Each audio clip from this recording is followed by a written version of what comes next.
इस वर्ष भारत रत्न महामानव परम पूजनीय डॉक्टर बाबा साहेब अम्बेडकर की जयंती पूरी दुनिया में जोर शोर से मनाई गई।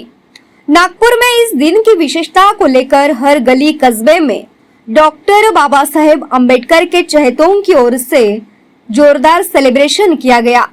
नागपुर के बेसा पिपला रोड स्थित न्यू स्वराज नगर परिसर में पंचशील युवा जय भीम मित्र मंडल की ओर से डॉक्टर अंबेडकर के जन्मदिन की शान में 2 दिवसीय कार्यक्रमों का आयोजन किया गया, जिसमें 13 अप्रैल की शाम को न्यू स्वराज नगर परिसर के छोटे बच्चों के लिए रनिंग, ड्राइंग, नींबू चम्मच और घंटा कुर्सी जैसे स्पर्धाओं का आयोजन किया गया। तो वही डॉक्टर अंबेडकर के संघर्षमय जीवन में साये की तरह उनका साथ देने वाली उनकी पत्नी रमाई अंबेडकर के जीवनी पर आधारित एकांकिका नाटक की प्रस्तुति भी की गई, जिसे इस आयोजन के उपस्थित लोगों ने खूब सराहा। इस नाटक के फौरन बाद परिसर के महिलाओं की ओर से डांस और गायन का बेहतरीन नजराना पेश किया गया। मला माहित आहे तुम्ही डॉक्टर आहात, पण माणसाचे नाहीत। माझा संबंध आरोग्याशी आहे, समजलं ना डॉक्टर साहेब? तेव्हा कुठे साहेबांचे डोके जराशी जागेवर आले। ते लगेच जरी माणसाचा डॉक्टर नसलो तरी रमाच्या तब्येती। और रात के 12 बजते ही केक काटकर फटाकों की आतिशबाजी कर सेलिब्रेशन मनाया गया।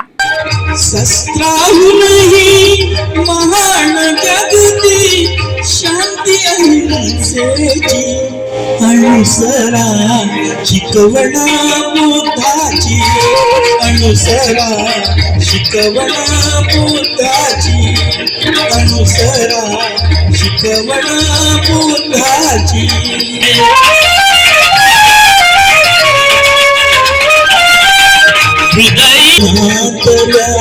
मंदिरी गाथा पूजा समतेची, अनुसरा शिकवणा बुद्धाची, अनुसरा शिकवणा बुद्धाची।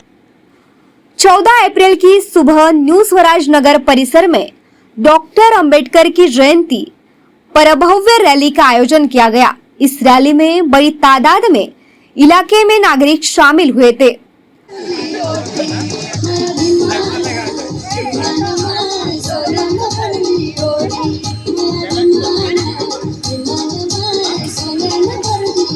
शाम को भीम सभा का आयोजन भी रखा गया था, जिसमें अध्यक्ष के तौर पर वरिष्ठ पत्रकार, पावर ऑफ वन मैगजीन के संपादक और मुंबई उच्च न्यायालय के नागपुर खंडपीठ के अधिवक्ता नीरज श्रीवास्तव मौजूद थे। गर्जना जनक्रांति संगठना की राष्ट्रीय अध्यक्षा रेशम भोयर और पुलिस मित्र समन्वयक समिति के प्रधान समन्वयक प्रवीण राउत, सेवानिवृत्त शिक्षक विलास सातकर, सेवानिवृत्त प्राध्यापक गजभिये सर, ग्राम विकास अधिकारी अनूप रामटेके सर, अविनाश माटे सर, भोजराज दुर्गे सर, अरुण कामले सर प्रमुख अतिथि के तौर पर मौजूद रहे। इस मौके पर सभी मान्यवरों ने डॉक्टर अंबेडकर के प्रति अपने विचार व्यक्त किए।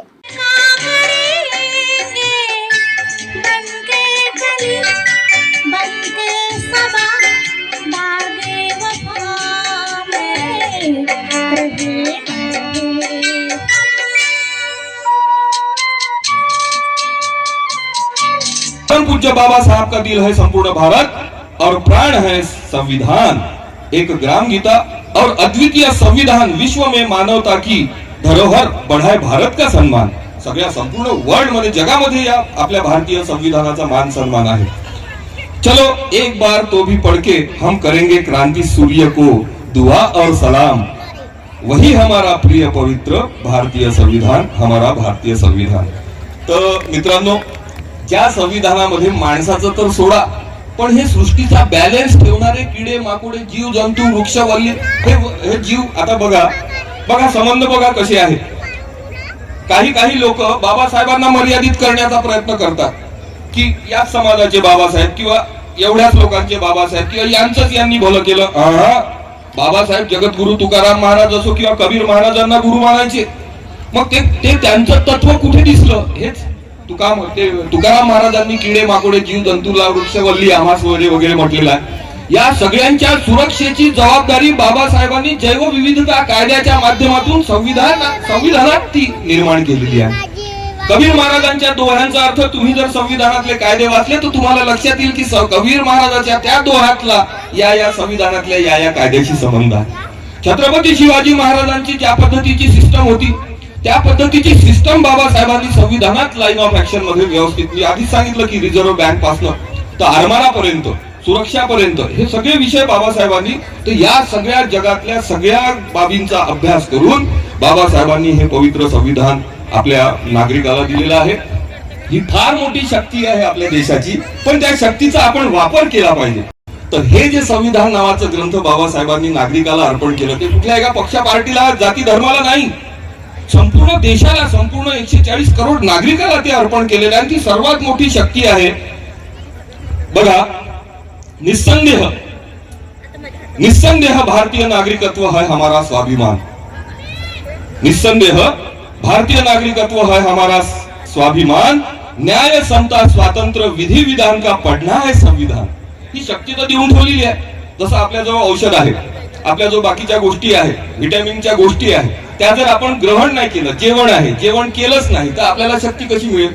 बाबासाहेबांनी तर खूप मेहनत करून, त्याग करून, क्षण त्या यज्ञात स्वाहा करून, आपल्या सगळ्या वैयक्तिक इच्छा आकांक्षा सगळ्या त्या अर्पण करून हे संविधान निर्माण केलं. संघर्ष करून ते संविधान या नागरिकाला अर्पण केलं. पण नागरिकांनी जर ते संविधान लाभ घेतलाच नाही, ते वाचन केलंच नाही, ते आत्मसात केलंच नाही, त्या पद्धतीने वागण्याचा, कार्य करण्याचा प्रयत्न केलाच नाही, तो मग त्या संविधानाचा देशाला फायदा कसा हुई?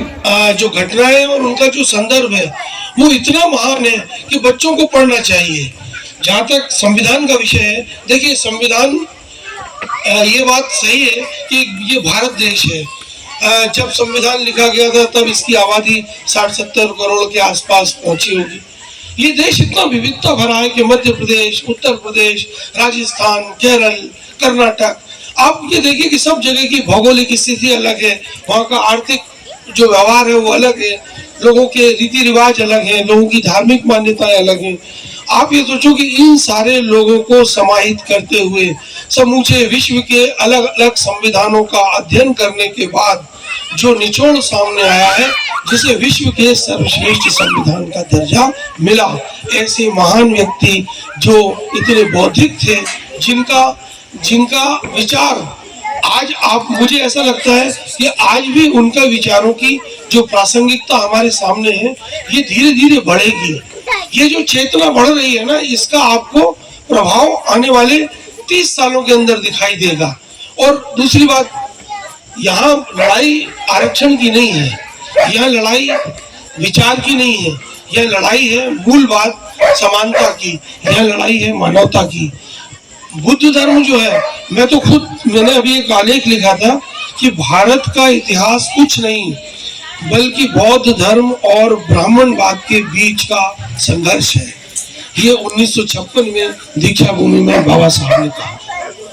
और दूसरी बात ये कि मैं बाई बर्थ हिंदू हूँ, हिंदू पैदा हुआ, लेकिन मैं हिंदू के रूप में मरूंगा नहीं. और ये बात बहुत दुखद रही कि बाबा साहब को बौद्ध धर्म का प्रचार करने का बहुत अवसर नहीं मिला. यानी ये लोगों ने अपनाया, लोगों ने वो किया. वे उनके बौद्ध धर्म में एक ही शब्द जो है, एक ही लाइन में 3 शब्दों की जो एक लाइन है, अप्पु दीपो भव. यानी कि अपने शिष्य को कहने के लिए बुद्ध ने एक आखिरी लाइन के 3 शब्द छोड़े थे कि अप्पु दीपो भव, यानी कि आपको अपना दीपक खुद बनना है. भारत का जो संविधान है वो मालूम है, वो आप लोग अगर संविधान के बारे में जानेंगे तो आपको पता लगेगा कि इसके अलग अलग रंग हैं. इसमें सब धर्मों को लिखा हुआ है. इसकी जो प्रस्तावना है, हम भारत के लोग, उसमें कहा ही गया है कि वो सबके अधिकार सुनिश्चित करता है.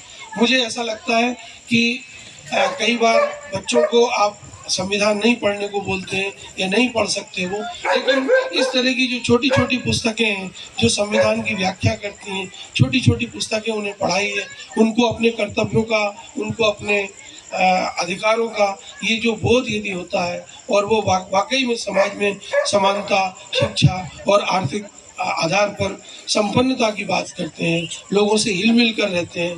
हमें निश्चित रूप से ऐसे समाज को बनाना है। अध्यक्ष एडवोकेट नीरज श्रीवास्तव ने बड़े ही चंद शब्दों में अपने विचार रखते हुए उपस्थित नागरिकों का दिल जीत लिया। डॉक्टर अंबेडकर ने संविधान का निर्माण करते हुए सभी धर्म जाति के लोगों को इस किताब में अधिकार देने का जो काम किया वह सराहनीय है। इसीलिए यह संविधान सभी धर्म के ग्रंथों से बड़ा होने की बात भी उन्होंने की। रेशम भोयर और प्रवीण राउत ने भी इसी दौरान अपने क्रांतिकारी और ऊर्जा से भरे विचार प्रकट किए। इस आयोजन के बीच मंच पर उपस्थित सभी मान्यवरों को एक पौधा और भारतीय संविधान की प्रतियां देकर सम्मानित किया गया तथा बच्चों की स्पर्धा में विजेता बन चुके अद्विका रंगारी, संस्कार ढोके, एकता बिसेन, भूमि सेलकर, सनश्री भोंगाड़े और स्पंदन कामले को मान्यवरों के हाथों इनाम देकर उनका हौसला बढ़ाया गया। साथ ही सभी स्पर्धक बच्चों को तोहफा दिए गए। इस आयोजन को सफल बनाने के लिए रवि कुंभारे, ईशान गुढ़े, अभय नगराले, सिद्धार्थ नितनवरे, पिंटू कुंभारे, अविनाश माटे, समीक्षा सातपुते, भाग्यश्री माटे, ज्योति कामले, सिद्धार्थ नितनवरे ताई, एकता गुढ़े, करिश्मा कुंभारे, भोजराज दुर्गे काकू, जगदीश वासनिक, प्रतीक गणवीर, मंजुषा पुनवटकर काकाजी, विलास सातकर, प्रिया कामले, राष्ट्रपाल ढोके, स्वाती ढोके, अनिशेष बोरकर, छावनी रंगारी, नंदिनी ढाबर्डे, राहुल सातपुते, ज्योत्सना कामले, खुशाल गणवीर, चेतना कामले, अनूप कामले ने काबिले गौर प्रयास किया।